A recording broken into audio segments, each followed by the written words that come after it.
So peep game, I was not desperate for a new job when I got the job that was 40% more than what I was making. I worked with great people, it had a great mission, but I just knew I desired to do more.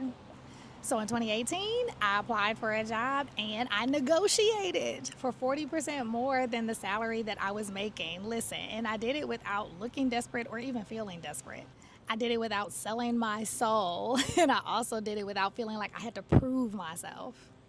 So today I'm breaking down the 5 mindset shifts that I took so that I can actually see the thing that I wanted even before the money hit my account. You'll learn in this video why your inner beliefs really hit your bottom line. And you'll learn how you can start preparing for your next level money shifts.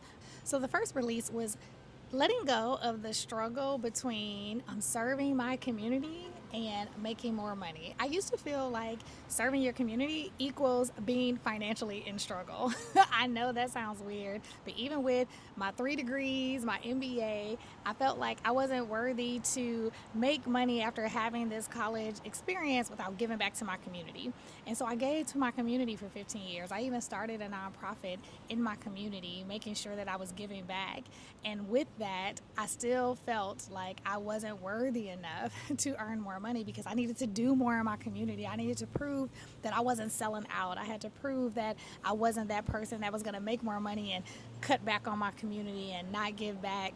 And so I was tied to this identity like, Desiree, if you start making more money, then people are going to look at you a certain way. They're going to think that you're not a good person. But let's be real, whether people have money or not, people are either good people or not good people. Money doesn't make people better or worse. It's the people that make themselves like that for whatever reasons. And so I decided I can have both. We can have both. You can have both.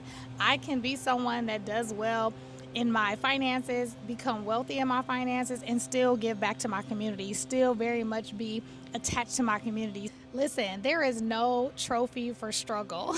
We actually do our communities a disservice when we too are struggling. I remember my coach telling me, how much more could you impact your community if you decided to do what you know you're called to do in this season, which is to train, which is to coach, which is to go out in the world and do what you know you're called to do.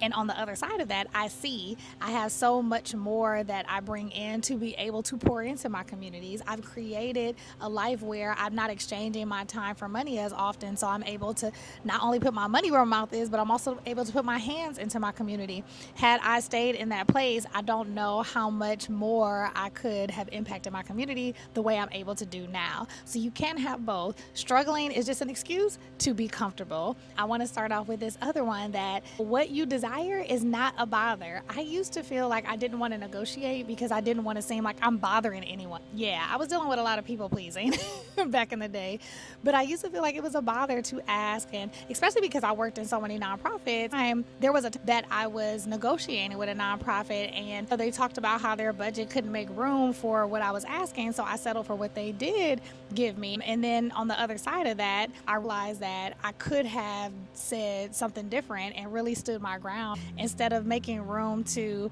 settle for what I really didn't want. And it kind of kept with me over the years. And so when it was time for me to negotiate this time, I said, you know what? I'm willing to walk away because I know that there is an abundance of jobs. I know that there are many people that would be lucky to have me on their team. And because I had the stick-to-itiveness to know that I'm not going to be a bother, know that there are many opportunities out there for me, I was able to negotiate with this air of confidence and this air of, I know that I'm worth this, so worth is a whole nother conversation. I'm more than worth it. You can never pay for a person's worth, but I know that the skill set that I offer is worth more than what I'm asking for. I'm actually doing you a favor. And so having that energy was way different than I've had in the past because I knew I wasn't being a bother for basically pitching what I know is equitable. So the next thing is Number three, get clear on what you desire. So many times I would say, oh, I just want to make more money. Oh, it'd be really nice to make more money. But that's like going to a restaurant saying, like, oh, I just want something to eat. They're still like, well, what do you want, ma'am? What do you actually want? And a lot of times we don't give ourselves space to do it. And I think we're afraid to start thinking about what we want because we worry about, am I going to get exactly what I want?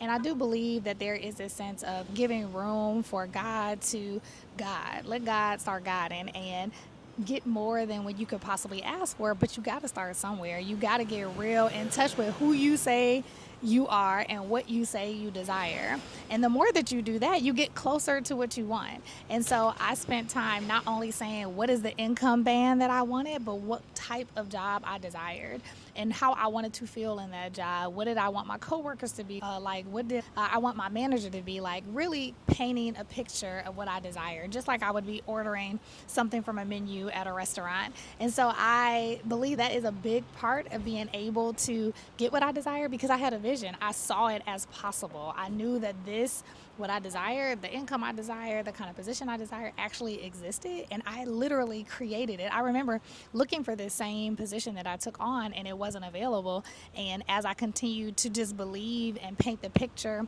of what I desired, suddenly it was available. I actually applied for that job twice. First time I applied, didn't get any interview, anything. And the second time I did, went through the whole process and was hired. And so I do believe just standing, 10 toes down on this is the vision that I have for myself. So the real shift is living like what you envision is already yours. There was nothing in my mind that didn't believe it was already mine. So you already have to have this sense of this is already mine. It's already done. I'm just continuing to paint the picture and live in it now. The next practice is really starting to talk about things like it's already done out loud. So practicing the words. So it's one thing to write things down and have the vision, but it's another thing to talk about it. I talk about this to my clients and I call it starting a rumor, starting a good rumor. How can you start a good rumor about who you are, about what you desire, and be able to say the money out loud to people? So I would talk to friends about the salary that I wanted to make. I would practice in interviews, even with companies that I would say, this is the salary band that I'm looking for because I needed to practice. I've actually done this as well, selling my coaching packages, like starting to practice how much I desire to take in as a coach. So this really does work because it tells your brain like this is normal. This is a normal number. And making yourself say it out loud makes it really real. And so practicing saying what you desire can help your mind make the shift that, oh, this is something I get to have. So using this as a practice can help you make this shift. And the shift truly is, I make this amount familiar to me. I make this a regular thing for me. I make this normalized. That's the shift that gets to happen. You can say it softly, you can say it loudly, you can say it quietly, you can say it softly. At the end of the day, you need to say it out loud. The last thing that I did is I did the research. So I know some people say like they do the research and then they get discouraged sometimes because when they do the research on salary bands, they might find that they don't see anything in their area that agrees with that. And so for me, I did the U.S. salary bands for the type of position that I was looking for because they were looking for me to do it in a different place than which I lived. So I knew that I was entitled to at least being able to get the amount I desired because it was in the bracket of where they were asking me to move. And so with that being said, I did that research, but not only the research on the industry. I think what we don't do enough, and this is the game changer, you all, we don't research ourselves. I can't tell you how many clients I actually talk to that they forget how banging they are. They forget how dope they are because they are so used to toning down their achievements. When I wrote down what makes me a top candidate for this organization, like scratch looking at your resume and reading old cover letters, and you can look at the answers to the questions, but me really sinking down and I know that I am banging and dope for this company. And what I'm saying is what I would like to receive for working for them, for offering them my services. y'all getting a big discount because you can never pay for the energy that I bring. You never can pay for enough. You can get close, but you can never pay for enough. That's the energy that it requires, because you show up with that. And after the interviews, there was no doubt that they knew that I would be a perfect addition to what they have. And they looked at my second offer. We went to the table 3 times. The original offer, then I gave them one offer, and then I gave them another offer, or another exchange. You know what I mean? So we went to the table 3 times.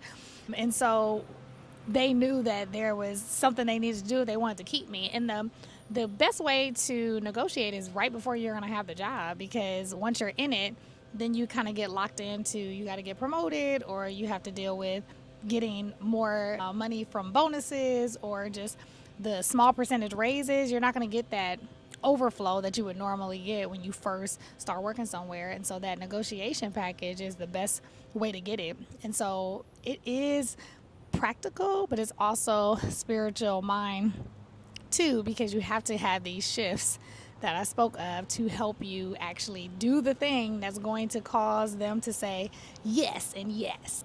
So if you've listened to the end and you have been wanting secretly to have a higher raise in your job, a promotion, or maybe you want to raise your rates, you want to change your career, and you know more money is what you desire to feel like what you're putting out there is equitable, then I suggest that you take some time and not only do the practical things, but do the inner work, because it's not just what you do, it's about being in alignment with what you desire.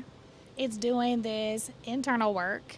It's really standing in the knowing, the belief that it's already yours. And then it's doing some of these practical things like doing the research, saying the numbers, writing down what you desire. That's what's truly going to get you the results that you desire in this area, and really any area of your life. So remember, start saying what you desire out loud. Start refining what it is that you desire. Refine that picture, refine that vision. And my goodness, stop apologizing for what you want. You are not a bother.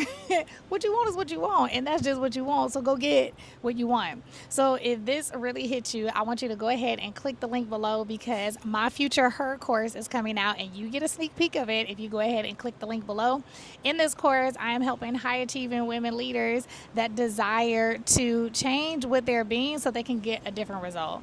And so you'll get a sneak peek of it if you click the link below, but you'll also know when this course comes out, so that you'll be able to have that full transition and be the person that gets that 40%, 50%, 60% raise, or that 40%, 50%, 60% confidence in the thing that they desire to do, because you're becoming the person that you know you already are. So until the next time, be soft, be powerful, and I can't wait to see you in the next video.